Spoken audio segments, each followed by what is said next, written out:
ونشهد أن لا إله إلا الله ونشهد أن محمدا عبده ورسوله. أما بعد فأعوذ بالله من الشيطان الرجيم. بسم الله الرحمن الرحيم.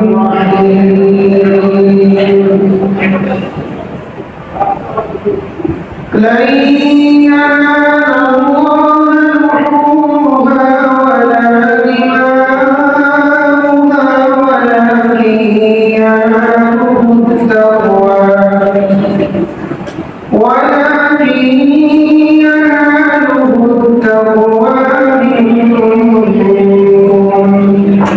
صدق الله مولانا العظيم.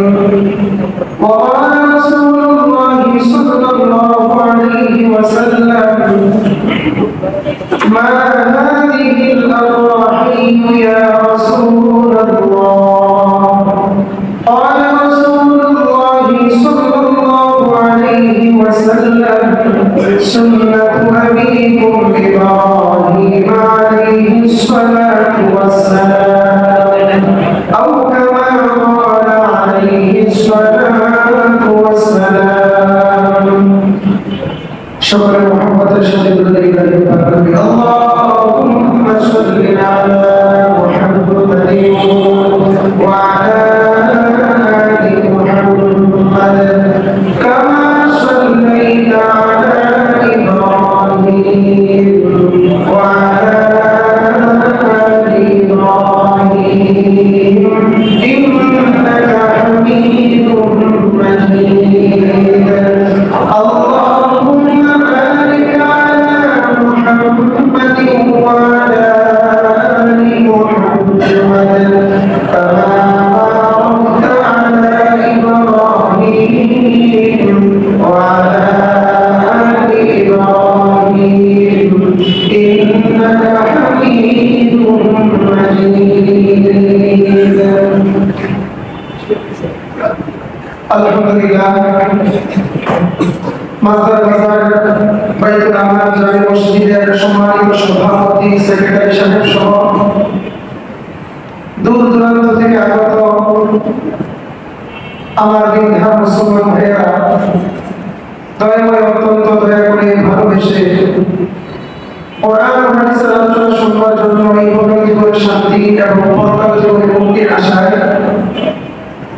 দশমাইলের দর্শনকে পৃথিবীর সমস্ত জায়গা থেকে পায়ে করে পৃথিবীর সর্বোত্তম স্থান মসজিদে এসে কিছু কথা বলার এবং শোনার জন্য যে মালিক তৌফিক দান করে দেন, সেই মহান মালিকের আলিশান দরবারে অন্তরের অন্তরস্থল থেকে কালিমাতুর শুকর আদায় করি আলহামদুলিল্লাহ। লক্ষ কোটি দরুদ সালাম আমাদের রমজান তাজুল মদিনা সরকার দু জানা সাইয়্যিদুল কাওনাইন নবীকুল শিরোমণি মুহাম্মদুর রাসূলুল্লাহ সাল্লাল্লাহু আলাইহি ওয়াসাল্লামের উপর আবার শুকরিয়া আদায় করছি ওই মালিকের দরবারে যিনি আমাদেরকে এক হায়াত দারাজ করেছেন, সুস্থ রেখেছেন, সুস্থ অবস্থায় যথা সময়ে তোমার নামাজ আদায় করবার উদ্দেশ্যে মসজিদে নিয়ে এসেছেন। আবার শুকরিয়া আদায় করি আলহামদুলিল্লাহ। আজকে হলো জিলহজ মাসের 29তম তারিখ। মাস যদি 29 যায় তাহলে আজকে শেষ দিন, জিলহজ মাসের শেষ দিন। আগামীকাল থেকে জিলহজ মাস শুরু হয়ে যাবে, অর্থাৎ হজের মাস, কুরবানির মাস। যতটুকু সংবাদ শুনতে পেরেছি, গতকাল সৌদিতে জিলহজ মাসের চাঁদ দেখা গিয়েছে। গতকাল গতানুগতিক সিস্টেম অনুযায়ী বাংলাদেশে তার পরের দিকে চাঁদ ওঠাটাকে সাধারণত ব্যতিক্রম হতে পারে, যেহেতু কোনো দেশের উপর নির্ভরশীল না। রোজা রাখা, রোজা ভাঙা, ঈদ উদযাপন করা ইত্যাদি সমস্ত বিষয়গুলো চাঁদের উপর নির্ভরশীল। এই জন্য কোনো দেশের উপর নির্ভরশীল না বিদায় আমাদের দেশে যখন চাঁদ উঠবে তখনই আমরা ঈদ, রমজানের রোজা রাখা, রোজা ভাঙা ইত্যাদি সবকিছু আমরা উদযাপন করে থাকি। সেই হিসাবে যদি আজকে চাঁদ উঠে যায় তাহলে ইনশাআল্লাহ আগামীকাল থেকে জিলহজ মাস শুরু হয়ে যাবে। জিলহজ মাসের একটা গুরুত্বপূর্ণ আমল হলো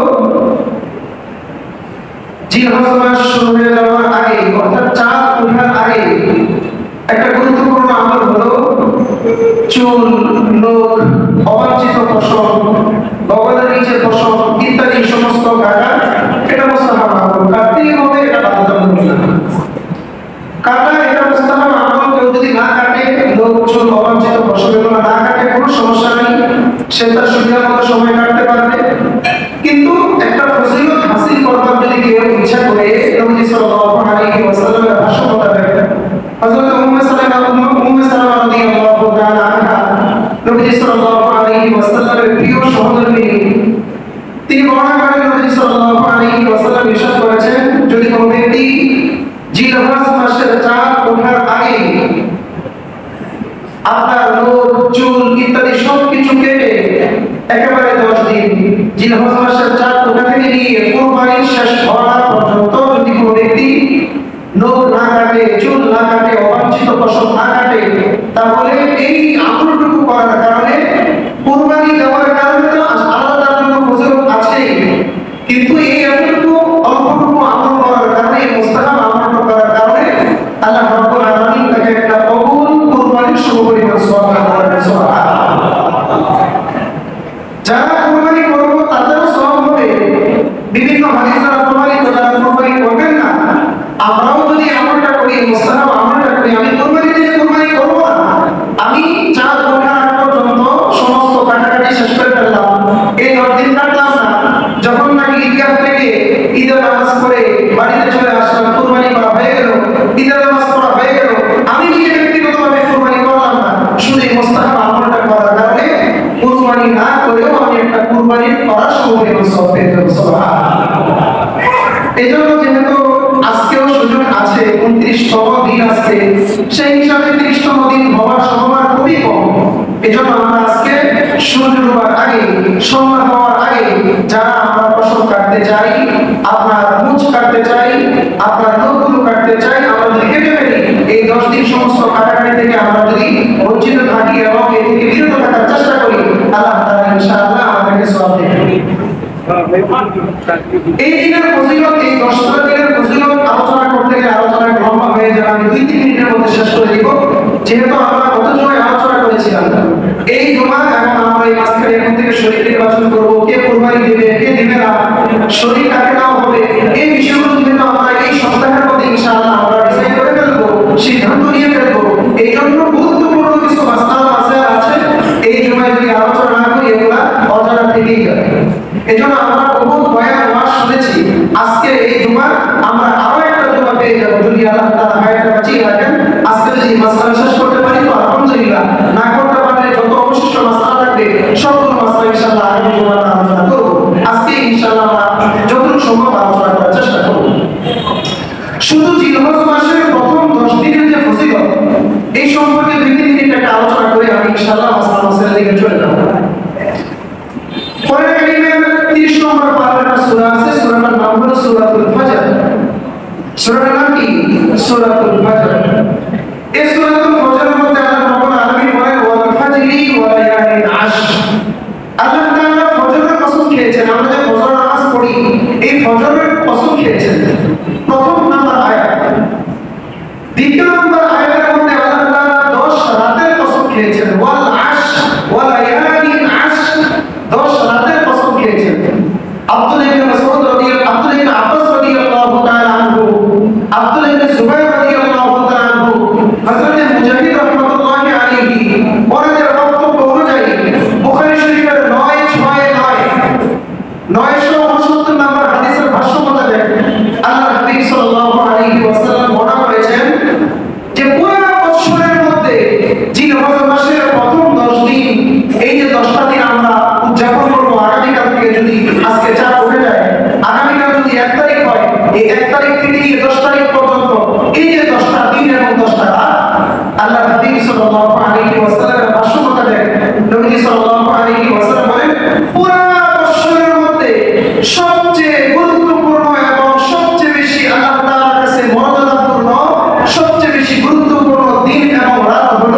এই 10টা দিন এবং রাত হলো সুবহানাল্লাহ। রমজানের পরে রমজানের ফজিলত আল্লাহ তাআলার কাছে অনেক বেশি। রমজানের ফজিলত আল্লাহ তাআলার কাছে অনেক বেশি। রমজানের বাহিরে রমজানের পরে সবচেয়ে বেশি গুরুত্বপূর্ণ এবং ফজিলতপূর্ণ দিন এবং রাত হলো জিলহজ মাসের এই প্রথম 10 দিন এবং 10 রাত। বুখারী শরীফের হাদিস 969 নম্বর হাদিস। আব্দুল্লাহ ইবনে আব্বাস রাদিয়াল্লাহু তাআলা আনহু এই আয়াতের ব্যাখ্যা সূরাতুল ফজরের দ্বিতীয় আয়াতের ব্যাখ্যায় ওয়ালায়ালিন আশর আল্লাহ রাব্বুল আলামিন 10 রাতের কসম খেয়েছেন। বিভিন্ন মুফাসসির বিভিন্ন রকমের ব্যাখ্যা করেছেন।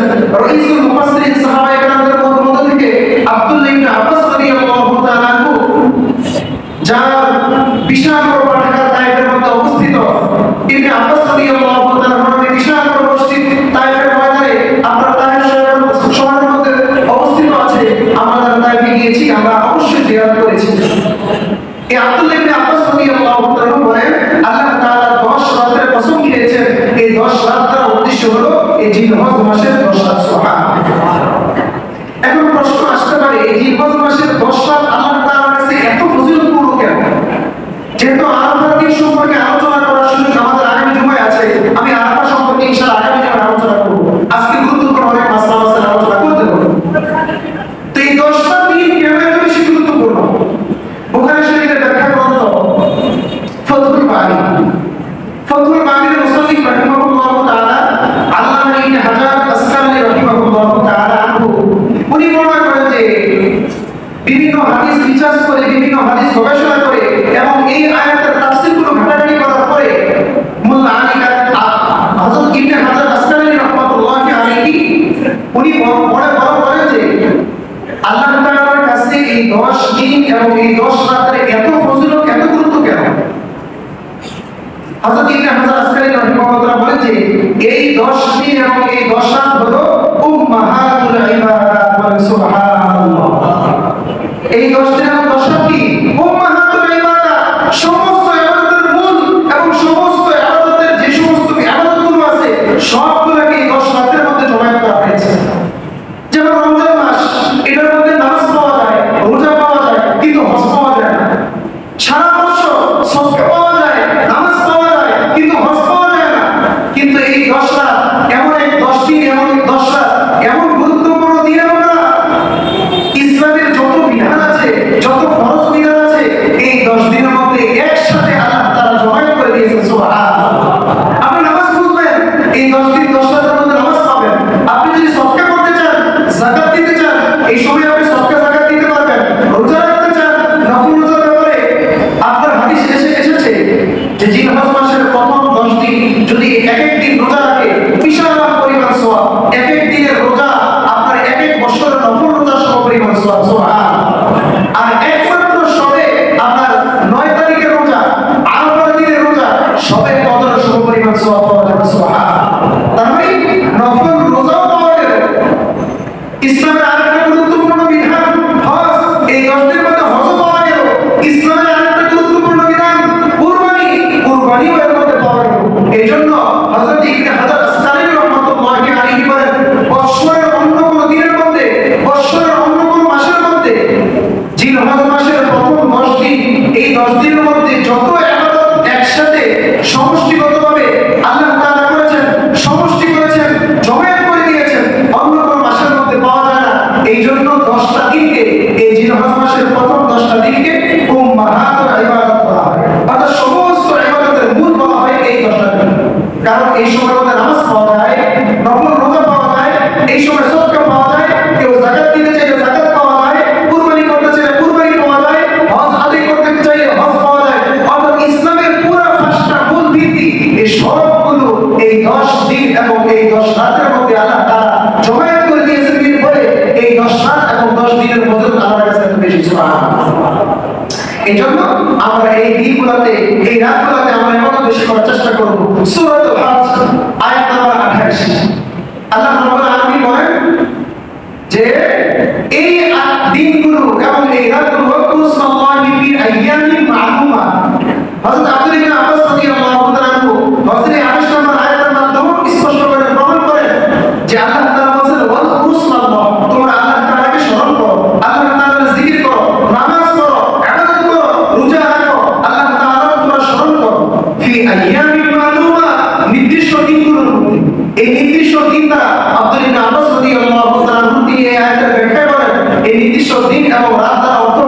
এই জিলহজ মাসের প্রথম 10 দিনের মধ্যে সুবহানাল্লাহ। তার মানে বোঝা গেল এই আয়াতের মাধ্যমে স্পষ্ট হলো, এই আয়াতের মাধ্যমে প্রমাণিত হলো যে আল্লাহ তাআলা বলেন যে তোমরা নির্দিষ্ট দিন এবং নির্দিষ্ট রাতগুলোর মধ্যে আল্লাহ তাআলার তাসবিহ করো, আল্লাহ তাআলার জিকির করো, আল্লাহ তাআলার ইবাদত করো। সুতরাং আল্লাহ তাআলা কেমন যেন আদেশ করে দিচ্ছেন যে এই জিলহজ মাসের 10 রাত তোমরা ইবাদত করো, এবং তিনি কসম খেয়ে এই 10 রাতের কসম খেয়ে এই রাত এবং এই দিনগুলো গুরুত্ব তিনি স্পষ্ট করে দিয়েছেন সুবহানাল্লাহ। এইজন্য এই দিনগুলোর মধ্যে আমরা রোজা রাখবো এবং রাতগুলোর মধ্যে আমরা ইবাদত করার চেষ্টা করব। আর আমরা সবাইকে আমল করার তৌফিক দান করুন। আমরা আলোচনা করেছিলাম যে আমরা এই জুমাতে ইনশাআল্লাহ কুরবানির গুরুত্বপূর্ণ বিভিন্ন মাসলা নিয়ে আলোচনা করব। ইনশাআল্লাহ আমি ধারাবাহিকভাবে এক একটা প্রশ্ন আপনাদের সামনে উল্লেখ করব, করে ইনশাআল্লাহ আমি এই মাসলাগুলোকে আলোচনা করব। এক নম্বর প্রশ্ন, কুরবানি কার উপর ফরজ? কুরবানি কার উপর ওয়াজিব? যে কুরবানি ওয়াজিব, কুরবানি কার উপর ওয়াজিব? যিনি আলেম, পাগল নয়, যিনি বালেগ, শিশু নয়, এবং যিনি কুরবানির 3 দিন অর্থাৎ 10, 11, 12 এই 3 দিন নেশার পরিমাণ মালের মালিক হয়ে যাবে, যিনি আলেম, যিনি বালেগ এবং যিনি প্রয়োজনের অতিরিক্ত নেশার পরিমাণ মালের মালিক হয় 10, 11, 12 এই 3 দিন, তাহলে ওই ব্যক্তির উপর কুরবানি ওয়াজিব। সারা বছর যাকাতের নেশাবের ক্ষেত্রে সারা বছর আপনার নেশাব থাকতে হয়, নেশাবের মালিক হতে হয়, কিন্তু কুরবানি ওয়াজিব হওয়ার জন্য সারা বছর নেশাবের মালিক হওয়া লাগে না। শুধু 10, 11, 12 এই 3 দিন কোনো ব্যক্তি যদি একটু সময়ের জন্য আপনার নেশাবের মালিক হয়ে যায়, তাহলে ওই ব্যক্তির উপর কুরবানি ওয়াজিব হয়ে যাবে। প্রয়োজনের অতিরিক্ত এখানে একটা বিষয় খুব ভালোভাবে খেয়াল করুন। যাকাতের ক্ষেত্রে আমরা একটা মাসলা আমরা জেনে এসেছিলাম যে প্রয়োজনের অতিরিক্ত মানে আমার বাড়ি, আমার গাড়ি, আমার দোকান, আমার জমি, আমার ভিটে বাড়ি, এগুলো কোনো কিছুই যাকাতের নেশাবের অন্তর্ভুক্ত হয় না। প্রয়োজনের অতিরিক্ত টাকা পয়সা, স্বর্ণ মুদ্রা, ব্যবসায়িক পণ্য, এগুলো হবে যাকাতের নেশাবের আপনার মূল্য, যাকাতের নেশাবের অন্তর্ভুক্ত হবে এগুলো। কিন্তু কুরবানির হিসাবটা একটু ব্যতিক্রম। কুরবানির হিসাব ব্যতিক্রম এই জন্য যে প্রয়োজনের অতিরিক্ত বাড়ি, প্রয়োজনের অতিরিক্ত গাড়ি, প্রয়োজনের অতিরিক্ত ফ্ল্যাট, প্রয়োজনের অতিরিক্ত দোকান, প্রয়োজনের অতিরিক্ত টাকা পয়সা, প্রয়োজনের অতিরিক্ত জমি জমা, এগুলো যদি প্রয়োজনের অতিরিক্ত হয়, এগুলোর মূল্য যদি নেশার পরিমাণ হয়, তাহলে আপনার উপর কুরবানি ওয়াজিব। উদাহরণস্বরূপ, উদাহরণ দিয়ে বুঝতে পারবেন আপনার, আমরা যেহেতু শহর বন্দরের মানুষ, এই জন্য শহর বন্দরের বিষয় দিয়ে আমি উদাহরণ দিচ্ছি। আপনার 2টা বাড়ি আছে, 2টা বাড়ি, একটা পাঁচতলা আর একটা পাঁচতলা। এই পাঁচতলা 2টা বাড়ি, একটা বাড়ি আপনার ভাড়া দিয়ে আপনার ফ্যামিলির সংসারের খরচ, আপনার বিবি বাচ্চার খরচ, তাদের ভরণ পোষণ, বাচ্চা কাচ্চার ভরণ পোষণ, আপনার নিজের প্রয়োজন সব একবারের ভাড়া দিয়ে মাশাআল্লাহ পরিপূর্ণ হয়ে যায়। একবারের ভাড়া আপনার কথা 1 লক্ষ টাকা, 1 লক্ষ টাকাই আপনার প্রত্যেক মাসে খরচ। এখন আপনার 1 লক্ষ টাকা একবারই থেকে আয় হচ্ছে, 1 লক্ষ টাকা দিয়ে আপনার পুরো প্রয়োজন সেরে যাচ্ছে। বাকি যে আরেকটা বাড়ি রয়ে গেল, পাঁচটা আরেকটা বাড়ি, ওই বাড়ি থেকে কিন্তু 1 লক্ষ টাকা আয় হচ্ছে। এখন আপনার ওই যে আরেকটা বাড়ি রয়ে গেল, এই আরেকটা বাড়ি, পাঁচটা বাড়ি, এই বাড়ির মূল্য দেখতে হবে কত। যদি মূল্য আপনার নেশাবের সমপরিমাণ হয়ে যায়, তাহলে আরেকটা বাড়ির মূল্য নেশাবের সমপরিমাণ হওয়ার কারণে আপনার উপর কুরবানি ওয়াজিব। কিন্তু যাকাতের ক্ষেত্রে কিন্তু বাড়ির মূল্য নেশাবের অন্তর্ভুক্ত হয় না, কুরবানির ক্ষেত্রে হয়ে যাবে। প্রয়োজনের অতিরিক্ত বাড়ি নেশাবের অন্তর্ভুক্ত হয়ে যাবে। আপনার 4টা ফ্ল্যাট আছে, 2টা ফ্ল্যাট আপনার ভরণ পোষণ হয়ে যায়, আপনার প্রয়োজন মিটে যায়, 3টা ফ্ল্যাট অতিরিক্ত, 3টা ফ্ল্যাটের মূল্য, এগুলো যদি নেশাবের অন্তর্ভুক্ত হয়, নেশাব মানে 52 ভরি রূপা, 7.5 ভরি স্বর্ণ, অথবা যদি কারো কাছে স্বর্ণ এবং রূপা মিশ্রণ থাকে, টাকা পয়সা স্বর্ণ মিশ্রণ থাকে, সবগুলোর মূল্য যদি 52 ভরি রূপার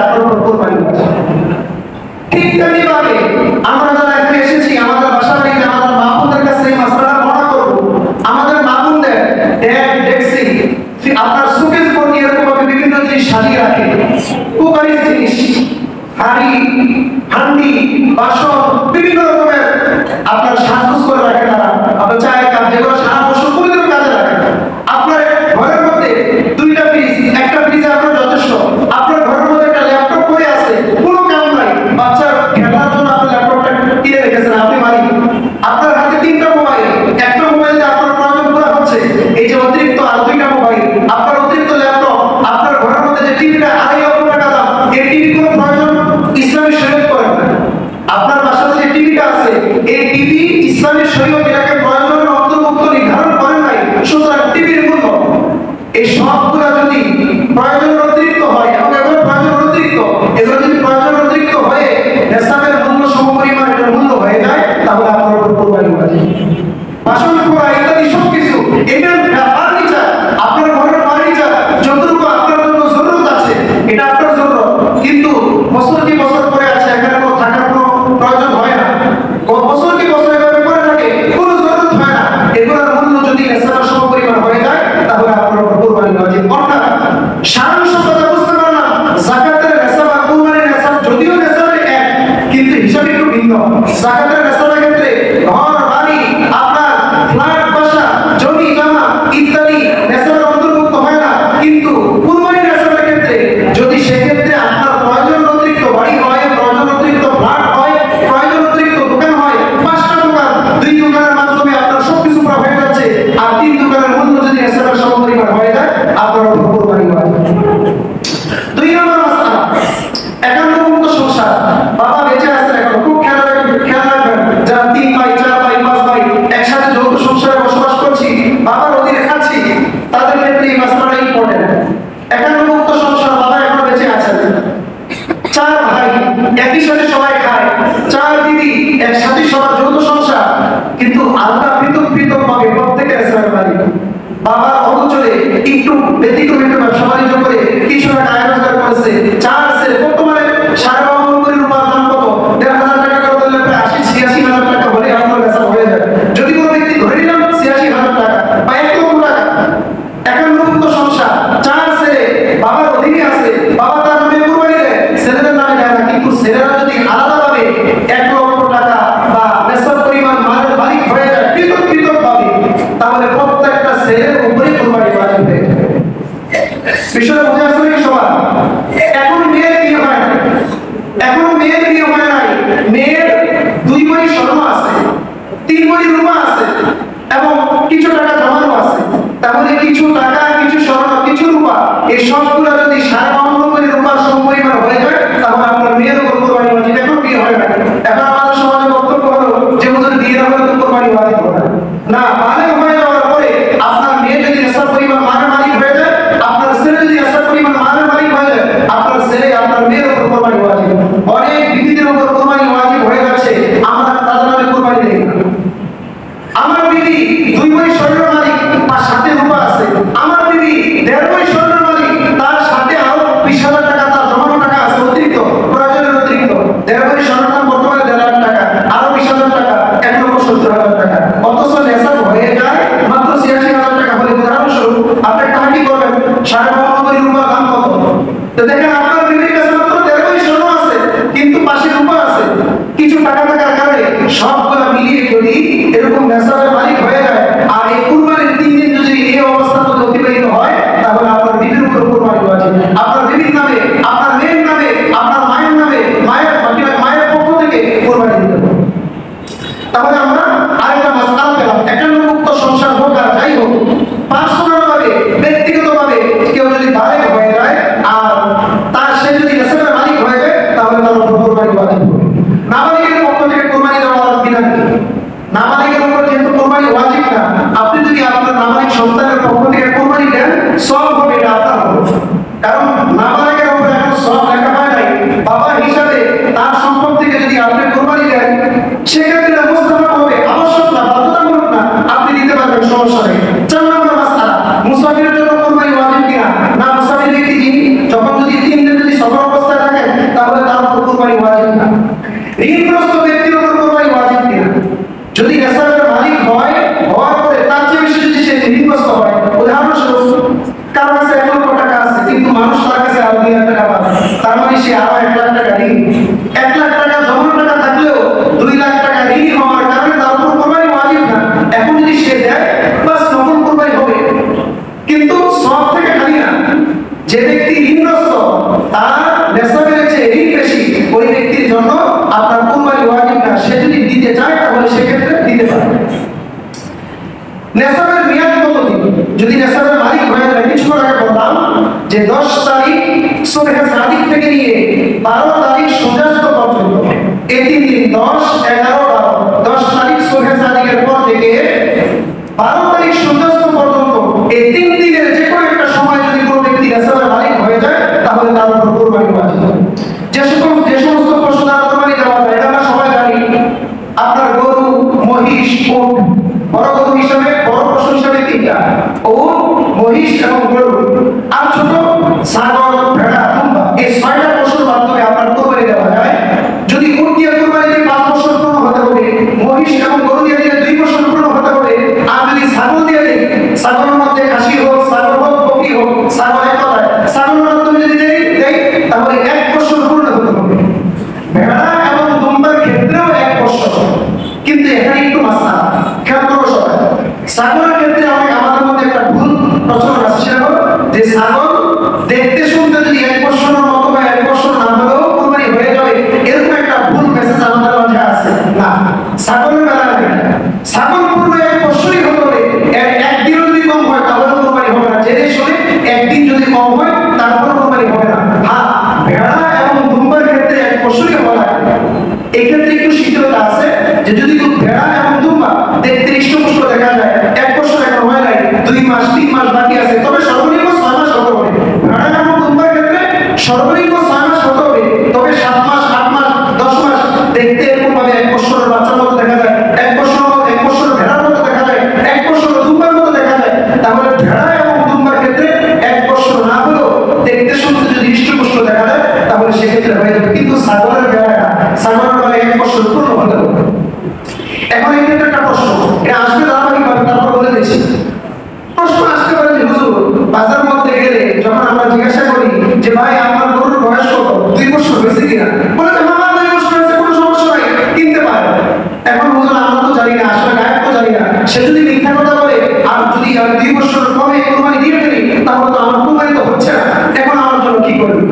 এই ক্ষেত্রে মাসলা হলো, আপনি তো একা যাবেন না, 2 জন 3 জন আপনি গরু কেনার জন্য যাবেন। আপনার দৃষ্টিতে যদি দেখলে মনে হয় যে 2 বছর হয়ে গেছে, আর মালিক যার থেকে কিনতেছে সেও যদি বলে না এটা 2 বছর হয়েছে, তাহলে মালিক যদি মিথ্যা কথাও বলে, বিক্রেতা যদি মিথ্যা কথাও বলে, সে যদি বলে যে 2 বছর হয়ে গেছে, তার কথা সত্য ধরে এটা 2 বছর হয়ে গেছে ধরে আপনার কুরবানি হয়ে যাবে। বিষয়টা বোঝা গেছে নাকি? যার কাছ থেকে আমরা কিনবো দেখতে শুনতে যদি 2 বছরের মতো মনে হয়, আমরা যারা কুরবানি পশু কিনতে গিয়েছি আমাদের কাছেও মনে হয়েছে 2 বছর হয়ে গেছে, শুধু তাহকিকের জন্য মালিককে জিজ্ঞাসা করা, বিক্রেতাকে জিজ্ঞাসা করা, ভাই এটা কুরবানির পশু, এটা জাতা বিষয় না, এটাকে আমরা জবাই করে গোশত খাবো না, এটা কুরবানি, এটা আমলের বিষয়। যদি 2 বছর না হয় তাহলে আমরা কুরবানি হবে না। আসলে 2 বছর হয়েছে কিনা জিজ্ঞাসা করার পর যদি বলে 2 বছর হয়ে গেছে, এটা আমি নিশ্চিত গ্যারান্টি দিয়ে বললাম বা আমি নিশ্চিতভাবে বললাম 2 বছর হয়ে গেছে, তাহলে তার কথা সত্য ধরেই আপনার 2 বছর হয়ে গেছে ধরে আপনার কুরবানি হয়ে যাবে ইনশাআল্লাহ। কুরবানির জন্য উত্তম পশু, কুরবানির জন্য উত্তম পশু হলো যেই পশু আপনার চোখে দেখতে খুব হৃষ্টপুষ্ট মনে হবে, সুন্দর দেখতে মনে হবে এবং এটার মধ্যে কোনো দুষ্টুমি ধরা পড়বে না, কোনো লেগে না, অথবা তার পা ভাঙবে না, চোখে দেখে এরকম না, তার শিং ভাঙে না, লেজ কাটে না, কান কাটে না, তার মধ্যে খুশির পাত্র নাই, দেখতে খুব সুন্দর লাগে, চোখের মধ্যে নজরে লাগে, এমন জিনিসের মাধ্যমে কুরবানি দেওয়া হলো উত্তম। কোনো দোষ ত্রুটিওয়ালা পশু কুরবানি না দেওয়া। উদাহরণস্বরূপ যদি কোনো ব্যক্তি আপনার পা ঘোরাওয়ালা কোনো পশু দিয়ে কুরবানি দেয়, তার কুরবানি হবে কিনা? অনেক সময় তো হয় যে সামান্য একটু পা ঘোরা, এটা তার কুরবানি হবে কিনা, বা আঙুল গিয়ে পা ভেঙে গেছে, এই ক্ষেত্রে আমরা একটা বিপাকে পড়ে যাই। আসলে আমরা এই ক্ষেত্রে কি করবো? যেই পশু 4 পায়ের মধ্যে থেকে 3 পায়ের উপর পূর্ণ ভর করতে পারে, 1 পায়ের উপর কোনোভাবেই সে ভর করতে পারছে না, 1 পায়ের উপর সে ভর করতে পারছেই না, এবং জবাইয়ের জায়গা পর্যন্ত সে হেঁটে যেতে পারছে না 1 পায়ের উপর ভর করে, ওই পশু দ্বারা কুরবানি হবে না। 3 পা দিয়ে হাঁটতে পারে, 1 পায়ের উপর ভরই করতে পারে না, ওই পশু দ্বারা কি হবে না? কুরবানি হবে না। এরকম আছে যে 3 পা দিয়ে হাঁটতে পারে, এই 3 পা পুরোপুরি সুস্থ ভালো, কিন্তু আরেকটা পা একেবারে ভেঙে গেছে এরকম না, ভর দিতে পারে, ভর দিয়ে হাঁটতে পারে এবং ভর দিয়ে কুরবানি যেখানে করা হবে কুরবানির জায়গা পর্যন্ত যেতে পারে, তাহলে ওই পশু যারা কুরবানির জায়গা আছে, তবে এটা বাদ দিয়ে অন্য পশু দিয়ে কুরবানি দেওয়া হতো। তবে যদি একেবারে ভর না দিতে পারে, ওই পশু দ্বারা কুরবানি হবে না। রুগ্ন পশু, যে পশু একেবারে মোটা পাতলা, দেখতে একেবারে রুগ্ন দেখা যায়, অথবা রুগ্ন দেখতে সুন্দর দেখা যাচ্ছে কিন্তু বাতে ধরে গেছে, অথবা এত পরিমাণ রুগ্ন এটা শুয়ে রয়েছে তো রয়েছে, এটা ওঠে না। কুরবানি যেখানে করা হবে কুরবানির জায়গা পর্যন্ত হেঁটে যেতে পারে না, যে কোনো রকমের রোগের কারণে এত দুর্বল হবো যে দুর্বলতার কারণে হাঁটতে পারে না, পা হবে না, অন্য দুর্বলতা, অন্য অসুস্থতা। এরকম যদি অসুস্থ দুর্বল কোনো প্রাণী হয়, কুরবানির জায়গা পর্যন্ত হেঁটে যেতে না পারে, তাহলে এমন পশু দ্বারা কুরবানি করা জায়েজ হবে না। আরেকটা প্রশ্ন, যে সমস্ত প্রাণীর একটাও দাঁত নাই, গরু হোক, ছাগল হোক, একটাও দাঁত নাই অথবা দাঁত আছে অল্প দুই একটা, এগুলো তারা ঘাস চাপিয়ে খেতে পারে না, এমন পশু, যে পশুর একটাও দাঁত নাই অথবা দুই একটা দাঁত আছে, যে দাঁতগুলো দিয়ে সে ঘাস চিবিয়ে খেতে পারে না অথবা খড়কুটা চিবিয়ে খেতে পারে না, এমন পশু দ্বারা কুরবানি করা জায়েজ নাই। সুতরাং কেনার সময় খুব খেয়াল করে কিনবো যে দাঁত আছে কিনা। এখানে দাঁত পড়ছে কি পড়ছে না ওটা বিষয় না, বয়সের বিষয়। অনেকে বলতেছে দাঁত কয়টা পড়ছে, দুইটা পড়লো কিনা, এখানে দাঁত পড়া না পড়ার বিষয় না। ওই গরুর দাঁতে নাই, ওই পশুর দাঁতে নাই অথবা দুই একটা দাঁত আছে যেগুলো তারা ঘাস চিবিয়ে খেতে পারে না, এমন পশু দ্বারা কুরবানি জায়েজ হবে না। পশুর শিং, যদি কোনো পশুর শিং একেবারে ভেঙে মজর দেখা যায় অথবা মাথার খুলি দেখা যায়, শিংটা ভেঙে গেছে, এমন যদি কোনো পশু হয় যে পশুর শিং দুইটা অথবা একটা, আপনার এমন ভাবে আছে যে একবার মাথার খুলি দেখা যায়, এমন পশু দ্বারা কুরবানি করা জায়েজ হবে না। যদি এরকম হয় শিং ভাঙছে, অর্ধেক বা তার চেয়ে বেশি আছে, এখন অর্ধেক আছে অথবা তার চেয়ে বেশি আছে, এরকম পশু যদি হয় তাহলে সেক্ষেত্রে এটা দ্বারা কুরবানি করা জায়েজ। কিন্তু যদি একেবারে শিং উপরে গেছে, শিং একবারে গোড়া থেকে ভেঙে গেছে, এমন পশু দ্বারা কুরবানি করা জায়েজ হবে না। তবে এখানে একটা গুরুত্বপূর্ণ বিষয়, অনেক ভাই আমাদের কাছে জিজ্ঞাসা করেন, হুজুর যে এই পশু শিং জন্মগতভাবে নাই, ওই পশু দ্বারা কুরবানি করা জায়েজ হবে কিনা? যেই পশুর শিং জন্মগতভাবে ওঠে নাই, ওই পশু দ্বারা কুরবানি করতে কোনো সমস্যা নেই। শিং তার ওঠে নাই, এটাকে আমার আপনার দোষ নাই, এটা আল্লাহ তাআলা এটা এইভাবে সৃষ্টি করেছে। সুতরাং জন্মগতভাবে যদি শিং না থাকে কোনো সমস্যা নেই, শিং ছিল ভেঙে গেছে, ওই ক্ষেত্রে হলো মাসলা। যদি একেবারে মাথার খুলি দেখা যায়, নজর দেখা যায়, তাহলে সেক্ষেত্রে ওই পশুটা আপনার কুরবানি করা যায় না। লেজ কাটা, কান কাটা পশু দ্বারা কুরবানি, যদি কারো কান কাটা থাকে আপনার কোনো পশু বা লেজ কাটা থাকে, তাহলে দেখতে হবে কি পরিমাণ লেজ এবং কান কাটা। যদি অর্ধেক বা তার চেয়ে বেশি কাটা থাকে, যদি অর্ধেক বা তার চেয়ে বেশি কাটা থাকে, তাহলে সেক্ষেত্রে ওই পশু দ্বারা কুরবানি জায়েজ হবে না। যদি অর্ধেক বা তার চেয়ে বেশি আপনার রয়ে গেছে, অর্ধেক আপনার নাই, কান কিছু অংশ নাই, লেজ কিছু অংশ নাই, মাপ থেকে দেখা গেছে যে আপনার বেশিরভাগই রয়ে গেছে, বেশিরভাগ কান রয়ে গেছে, তাহলে ওই পশু দ্বারা কুরবানি করা জায়েজ হবে, অন্যথায় জায়েজ হবে না। অন্ধ পশু দ্বারা কুরবানি করা জায়েজ আছে কিনা? অন্ধ পশু, যেই পশুর দুই চোখের দুটো চোখই অন্ধ, অথবা দুই চোখ অন্ধ না, এক চোখ পরিপূর্ণ অন্ধ আর এক চোখ পরিপূর্ণভাবে দেখে, দুই চোখ অথবা এক চোখ যদি পরিপূর্ণ অন্ধ হয়, ওই পশু দ্বারা কুরবানি করা জায়েজ হবে না।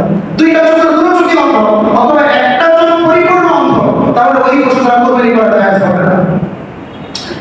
কুরবানির সময় আমরা আলোচনা করেছি 10, 11, 12 এই 3 দিনের মধ্যে 10 তারিখে কুরবানি করা উত্তম। 10 তারিখে কুরবানি করা উত্তম, 11 তারিখে করতে পারবো, 12 তারিখে করতে পারবো। দিনের বেলা কুরবানি করা উত্তম, রাতের বেলা কুরবানি করা জায়েজ আছে কিনা নাই, এই ব্যাপারে আমাদের কাছে অনেকে জিজ্ঞাসা করে। আগের সময় একটা সময়ে এরকম এত আলোকসজ্জার ব্যবস্থাপনা ছিল না, এত লাইটিং ছিল না, সুতরাং ওই সময় আপনার ওলামায়ে কেরাম ফতোয়া দিয়েছিলেন রাতের বেলা কুরবানি করা মাকরুহ, জায়েজ আছে, রাতের বেলা কুরবানি জায়েজ, অর্থাৎ সব রাত না, 10 তারিখের রাত, 11 তারিখের রাত, 12 তারিখের রাতে কুরবানি করা জায়েজ, যেহেতু 12 তারিখ সূর্যাস্ত পর্যন্ত কুরবানির সময়, এজন্য 10 তারিখের রাত, 11 তারিখের রাত, এই 2 তারিখের রাত যদি আমরা পর্যাপ্ত পরিমাণ আলো দিয়ে লাইটিং করে কুরবানি করি জায়েজ আছে।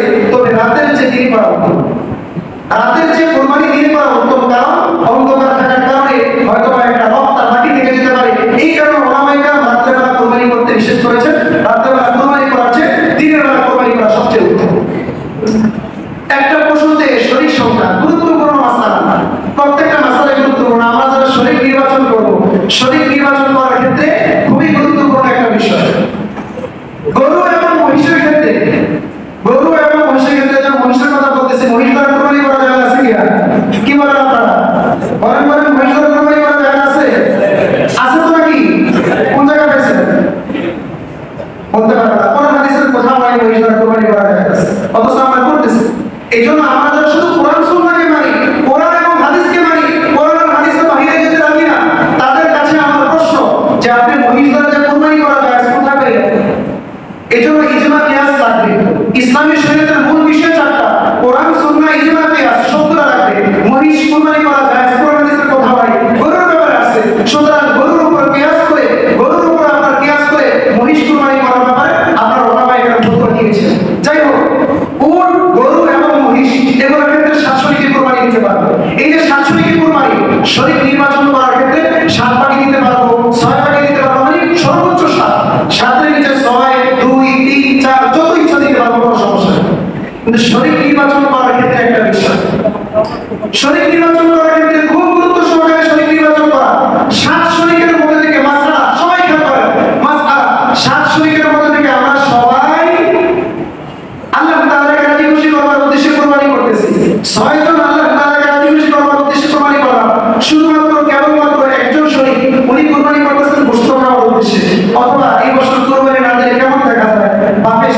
কারণ আল্লাহ তাআলা সূরা হাজরের আয়াতের মধ্যে আমি যে আয়াতটা তেলাওয়াত করছি, আল্লাহ তাআলা বলেন লা ইয়ানালুল্লাহু রুহুহা ওয়ালা দিমাউহা ওয়ালাকিন ইয়ানালুহু তাকওয়া মিনকুম। আল্লাহ তাআলার কাছে কুরবানির পশু রক্ত, গোশত, মাংস, চর্বি, চামড়া কোনো কিছুই পৌঁছে না, আল্লাহ তাআলার কাছে পৌঁছে একমাত্র তাকওয়া। সুবহানাল্লাহ। এজন্য শরীর নির্বাচন করার ক্ষেত্রে খুবই গুরুত্ব সহকারে এবং খুব সাবধানতার সাথে আমরা শরীর নির্বাচন করব। এজন্য যখন নাকি কেউ এরকম ভাবে গলত নিয়ম করার সম্ভাবনা আছে, আমরা তাদেরকে এরকম ভাবে গলত নিয়ম করার আগে এই বিষয়টাকে খেয়াল করে আমরা কুরবানি করার চেষ্টা করব। এই 60 শরীকের মধ্যে থেকে যদি কোনো ব্যক্তি মৃত ব্যক্তির পক্ষ থেকে কুরবানি করে তাহলে জায়েজ আছে কি? উদাহরণস্বরূপ 6 জন জীবিত, আপনি আপনার বাবার পক্ষ থেকে একটা কুরবানি দিবেন। 6 জন জীবিত আছে, 7 নাম্বার যে বারটা, এই 7 নাম্বার বার অথবা কোনো ব্যক্তি একা কুরবানি দিবেন, 7টা নাম দিবে, উনি ওনার নিজের নাম দিলেন, বিবির নাম দিলেন, সন্তানের নাম দিলেন, সবার নাম দিলেন, পাশাপাশি ওনার মা বাবা দুইজনের নাম দিলেন। এই পাশাপাশি দুইজনের নাম যদি কোনো ব্যক্তি দেয়, মৃত ব্যক্তির নাম দেয়, তাহলে এটা দেওয়া জায়েজ আছে, কোনো সমস্যা নেই। এবং এই মৃত ব্যক্তির গোশতটা আমরা আমার কুরবানির গোশত যেভাবে খেতে পারবো ঠিক তেমনি ভাবে খেতে পারবো। তবে একটা কথা আছে, তবে কি, বাবা মৃত্যুর সময় ওসিয়ত করে গেছেন যে বাবা আমি তো মারা যাচ্ছি, তোমাকে আমি ওসিয়ত করে গেলাম, এটা তোমার উপর মান্যত, এটা আমার পক্ষ থেকে তোমার কাছে এটা নসিহত না, ওসিয়ত, তোমার উপর আমার ওসিয়ত, আমার মৃত্যুর পরে তুমি প্রতি বছর আমার নামে একটা কুরবানি করবে।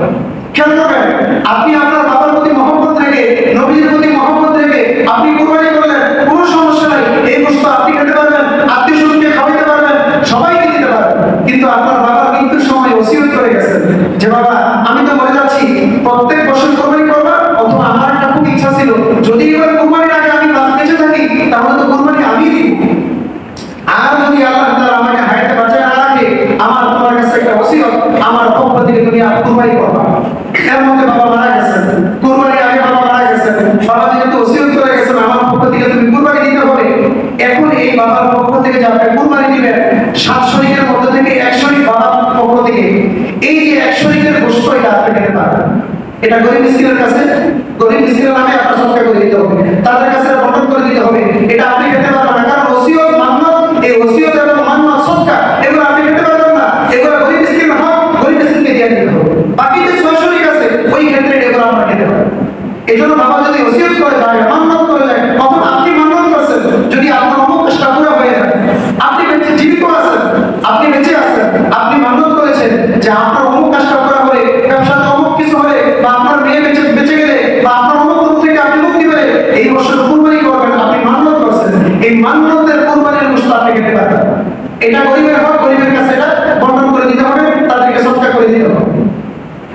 তো এই জন্য কুরবানির বিষয়ে অনেক আরো গুরুত্বপূর্ণ মাসআলা আছে, এই সমস্ত মাসআলাগুলো যদি আমরা আলোচনা না করি তাহলে সেক্ষেত্রে আমরা অনেক কঠিন একটা বিতর্কে পড়ে যাবো। আর একটা মাসআলা বলে বিশেষ করে দিচ্ছি, কুরবানির ক্ষেত্রে যদি এরকম হয় যে গর্ভবতী পশু কুরবানি করা যাবে না, গরু কিনছেন, কিনার আগে জানেন যে গর্ভবতী পশু দিয়ে কুরবানি করা জায়েজ আছে, কিন্তু যদি প্রসব সম্পন্ন একেবারে কাছাকাছি সময় চলে আসে, 8 মাস 9 মাস 10 মাসের কাছাকাছি চলে গেছে, ওই পশু দ্বারা কুরবানি দিলে জায়েজ হবে, তবে মাকরুহ।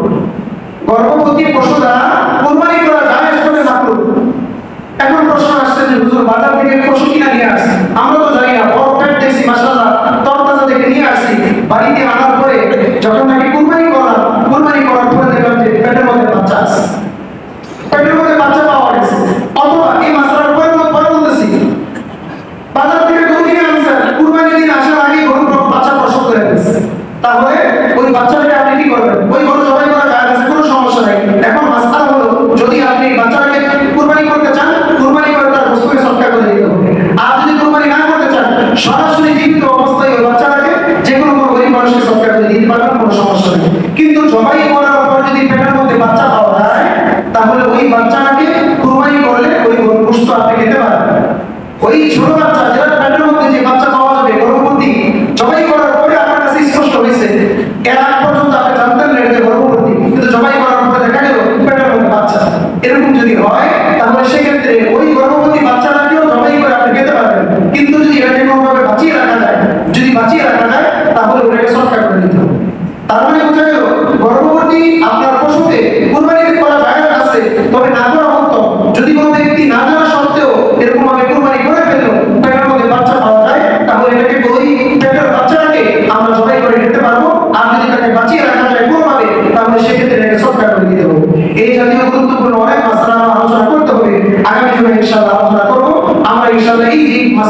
আমরা শুনলাম, এগুলো যদি আমরা গুরুত্ব সহকারে আমল করি, আশা করা যায় ইনশাআল্লাহ আল্লাহ তাআলা আমাদের পশুগুলোকে ইনশাআল্লাহ কবুল করে নেবেন।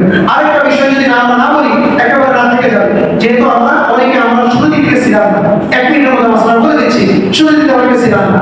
আজকে যদি জিলহজ মাসের শেষ তারিখ হয় 29 তারিখ, যতটুকু সংবাদ পেয়েছি সৌদি আরবে চালু হয়ে গেছে, তার মানে আগামীকাল আমাদের 1 তারিখ হয়ে যাবে। আমরা যারা চুল, নখ এবং অবাঞ্ছিত পশম কাটতে চাই, আমরা আজকে সূর্য ডোবার আগে কেটে ফেলবো।